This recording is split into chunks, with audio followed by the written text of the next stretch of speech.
Do you ever feel like this? When someone tries to get close to you, your instinct is to pull away and think, please don't come too close. But once they really turn away, you suddenly want to reach out and stop them. Late at night, you find yourself asking, why does love always hurt so much? It's not that you're cold or incapable of love. This emotional push and pull may be a sign of avoidant attachment. As a child, you may have longed for your parents' attention, maybe just a warm hug or a kind word. But instead, when you proudly showed them your test or your art, all you got was, why did you only get this score? Or, stop wasting time. Do something useful. Over time, you learned to hide your emotions.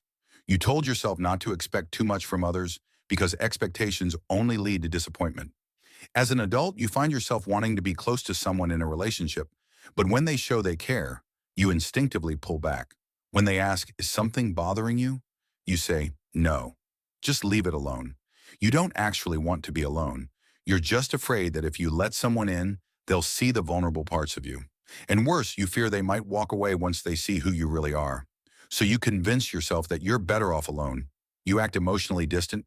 Don't get too attached, you might say. But when they finally leave, you can't help but scroll through old messages, wondering, was it something I did? You do care. You just fear that closeness will lead to more pain. According to psychologist John Bowlby's attachment theory, avoidant attachment often stems from emotional neglect in childhood. When parents are distant, overly critical, or emotionally unavailable, children learn to shut down their emotional needs. They grow up appearing strong and independent, but deep down, they still long for love and connection. It's like wearing emotional armor. On the outside, you seem fine, but inside you're sensitive, fragile, and craving warmth. You push away people who genuinely care about you, not because you don't want love, but because you're afraid they'll judge or abandon you if they see your real feelings.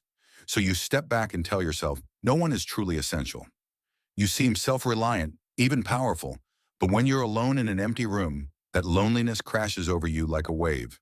You check your phone, but there's no one you feel safe opening up to. You want to get close, but you're afraid of getting hurt. You want to speak up, but you're afraid of being rejected. This constant back and forth between wanting love and fearing it is exhausting, and it makes relationships difficult. So how can you begin to break this pattern? Here are a few small but powerful steps. First, remind yourself, your emotional defenses were built to protect you, but they don't have to stay up forever. When you feel that fear of closeness, pause and take 3 deep breaths. Remind yourself that closeness doesn't always mean danger. It might just be your past talking. Second, start small. When you feel uneasy, try saying something like, I get nervous opening up, but I want to try. Each time you express yourself honestly, you take a step toward deeper